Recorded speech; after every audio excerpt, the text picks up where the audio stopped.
Shalom saudara-saudara yang kekasih, dalam video ini saya akan membahas satu pernyataan yang sangat penting untuk kita mengerti. Pernyataan itu adalah Kitab Perjanjian Baru tidak mencatat perintah untuk menguduskan hari Sabat, hari ketujuh dalam minggu. Memang benar Yesus adalah Tuhan atas hari Sabat, dicatat dalam kitab Markus pasal 2 ayat 27-28. Kemudian seluruh penulis kitab Injil, Matius, Markus, Lukas, dan Yohanes, mereka juga pemelihara hari Sabat. Dan termasuk Rasul Paulus dalam kitab Kisah Para Rasul, ada beberapa ayat di sana yang mencatat bahwa Rasul Paulus setiap hari Sabat pergi ke rumah ibadat dan mengajar kepada orang-orang Yahudi, juga kepada orang-orang non-Yahudi.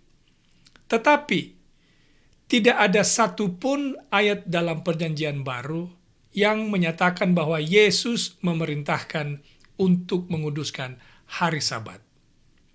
Nah, kalau begitu, pernyataan ini menimbulkan pertanyaan. Pertanyaan yang ditimbulkan adalah mengapa? Mengapa kita Perjanjian Baru tidak mengulangi catatan perintah untuk menguduskan hari Sabat, hari ketujuh dalam minggu, seperti yang dicatat dalam kitab Perjanjian Lama, dalam Keluaran pasal 20 ayat 8-11, juga dalam kitab Ulangan pasal 5 ayat 12-15. Mengapa? Pertanyaan yang lain yang muncul, atau bisa muncul dari pernyataan yang di atas adalah, apakah ini berarti hari Sabat, hari ketujuh dalam minggu, bukan hari yang pertama, tidak perlu lagi dikuduskan? Nah, saudara yang kekasih, untuk mengungkap rahasia di balik misteri ini, mengapa Perjanjian Baru tidak mencatat perintah ini, dan menjawab juga pertanyaan-pertanyaan tadi, maka ada beberapa atau ada 3 hal penting atau fakta Alkitab yang harus kita ingat dan kita mengerti. Fakta yang pertama adalah kitab Perjanjian Baru belum ada, saya ulangi, kitab Perjanjian Baru yang kita gunakan hari ini belum ada atau belum eksis di zaman Yesus.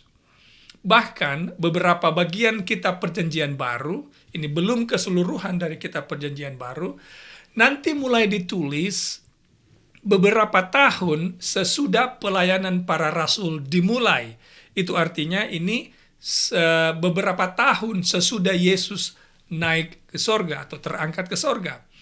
Jadi di zaman Yesus, Perjanjian Lama adalah satu-satunya firman Allah atau otoritas kebenaran yang tertinggi yang ada pada waktu itu dan yang digunakan pada waktu itu. Masih ingat ketika Yesus dicobai oleh setan? Ia menolak godaan setan dengan mengutip tulisan kitab Perjanjian Lama, yakni mengutip kitab Ulangan. Ini adalah salah satu contoh yang bisa saya berikan. Kita boleh buka kitab Matius pasal 4, dalam ayat 4, ini adalah cobaan yang pertama, lalu Yesus mengutip Ulangan pasal 8 ayat 3. Kemudian, cobaan yang berikut dalam Matius 4 ayat 6, Yesus mengutip Ulangan pasal 6 ayat 16, dan kemudian cobaan yang ketiga, Matius pasal 4 ayat 10, Yesus mengutip Ulangan pasal 6 ayat 13 dan Ulangan pasal 10 ayat 20. Jangan juga kita lupa bahwa Yesus juga menegaskan bahwa kitab Perjanjian Lama memberi kesaksian tentang dirinya. Ini kita bisa dapatkan dalam Yohanes pasal 5 ayat 46-47 yang berkata, sebab jikalau kamu percaya kepada Musa, kamu atau tentu kamu akan percaya juga kepadaku. Sebab ia menulis tentang aku, Musa yang dimaksud. Musa menulis tentang Yesus. Tetapi jikalau kamu tidak percaya akan apa yang ditulisnya, atau Musa yang dia bicarakan di sini ya, bagaimanakah kamu akan percaya akan apa yang kukatakan? Nah, dalam Lukas pasal 27 ayat 20, Lukas pasal 24 ayat 27, lalu Yesus menjelaskan kepada mereka apa yang tertulis tentang dia dalam seluruh kitab suci, mulai dari kitab-kitab Musa dan segala kitab nabi-nabi. Ini adalah ringkasan dari seluruh kitab Perjanjian Lama, karena memang di zaman Yesus kitab Perjanjian Baru yang ada hari ini yang kita gunakan memang belum ada, belum ditulis, belum eksis.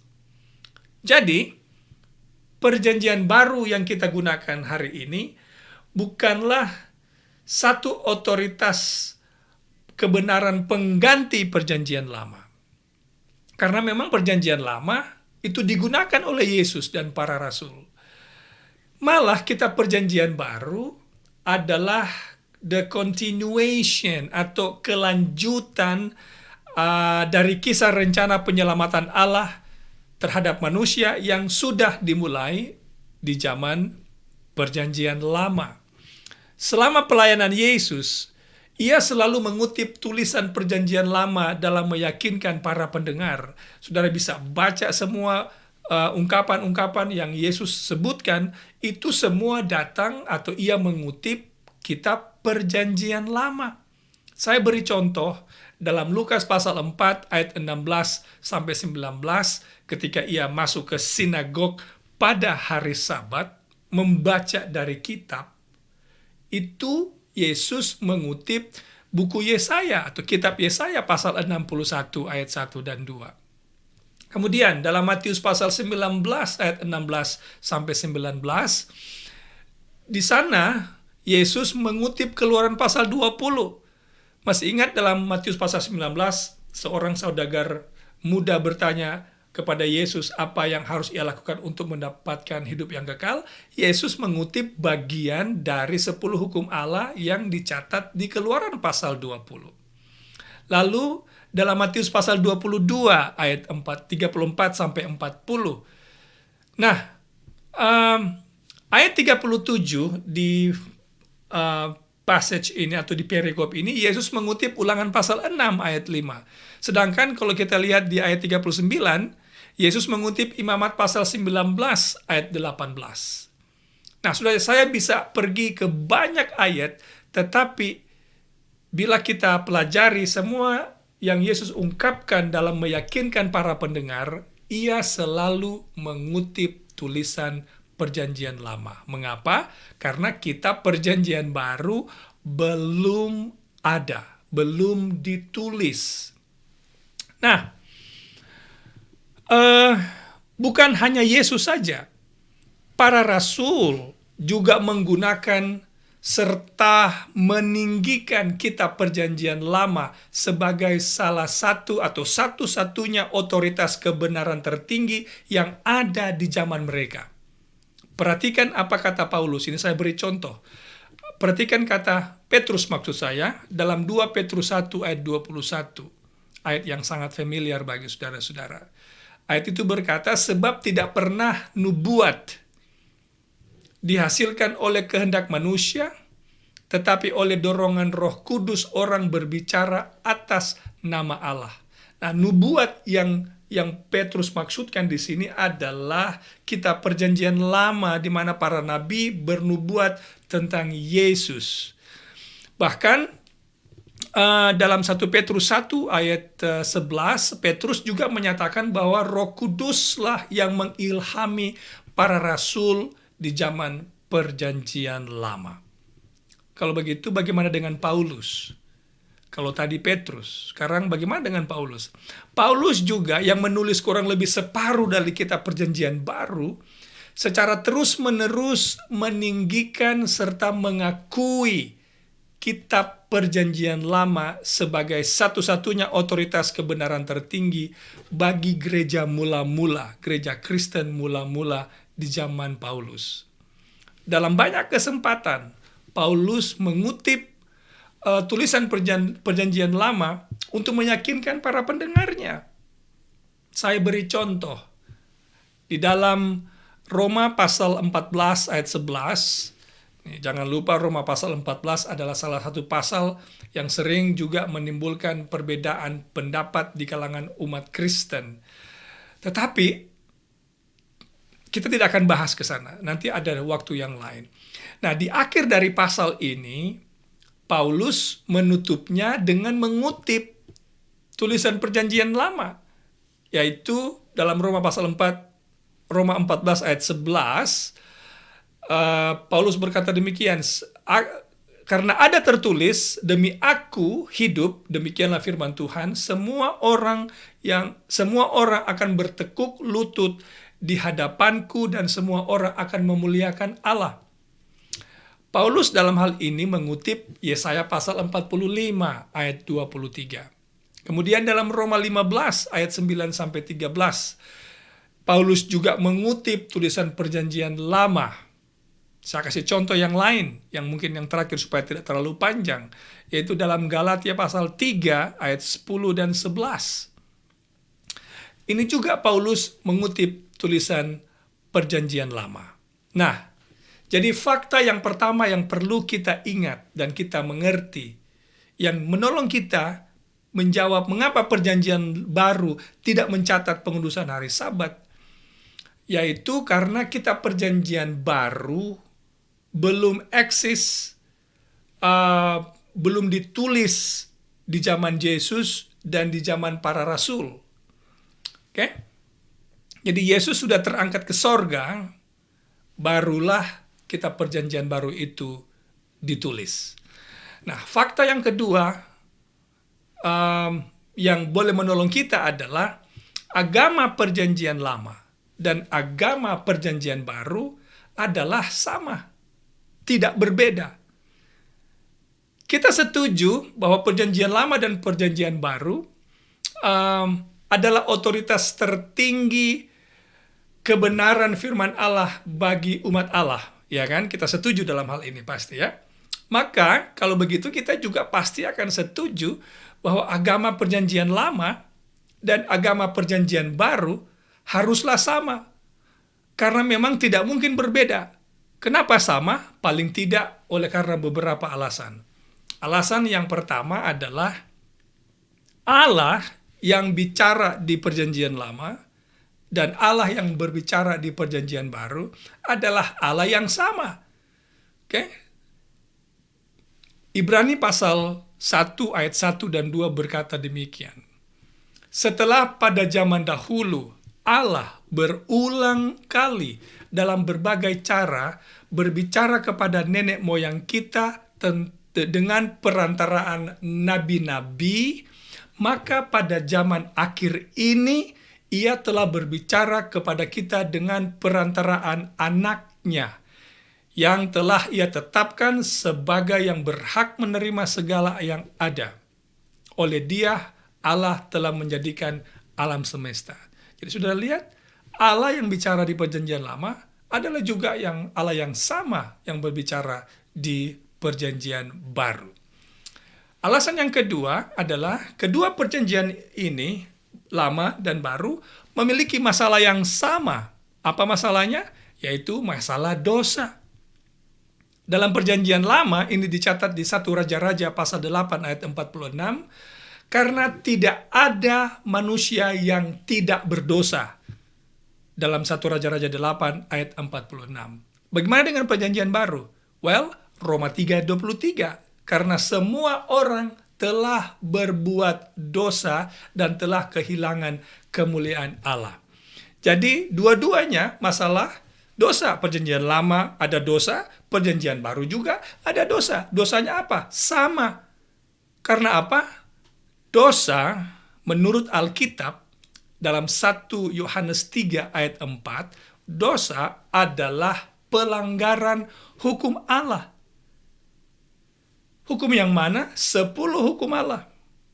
Dengan demikian, semua manusia di zaman perjanjian lama dan perjanjian baru telah melangkahi hukum Allah yang sama, yaitu 10 hukum Allah.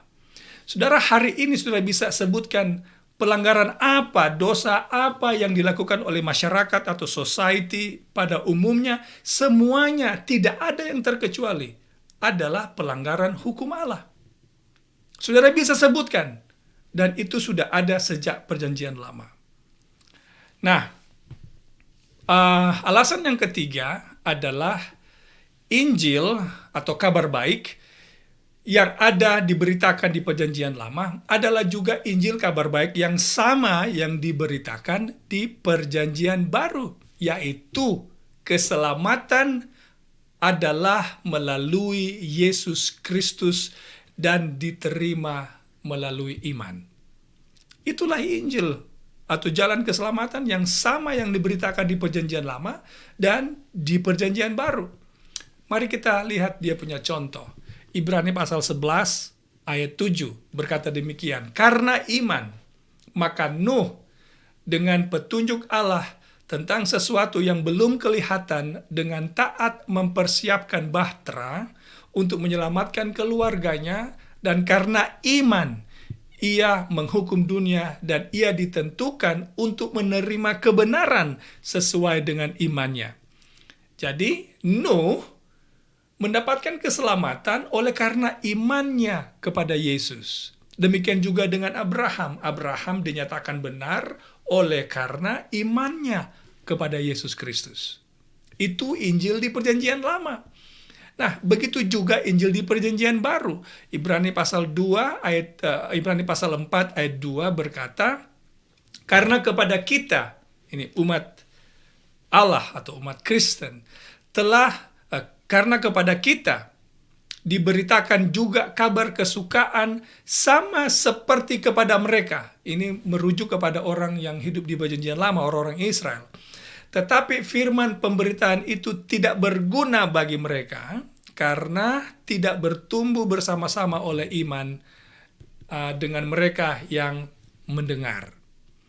Jadi oleh karena bukti yang telah kita lihat bahwa agama perjanjian lama dan agama perjanjian baru adalah sama, masalah dosa perjanjian baru dan masalah dosa perjanjian lama juga adalah sama, yakni pelanggaran 10 hukum Allah, maka kalau begitu kebenaran yang sangat mendasar yang ada di perjanjian lama juga seharusnya atau pasti juga adalah kebenaran yang mendasar di perjanjian baru. Oke?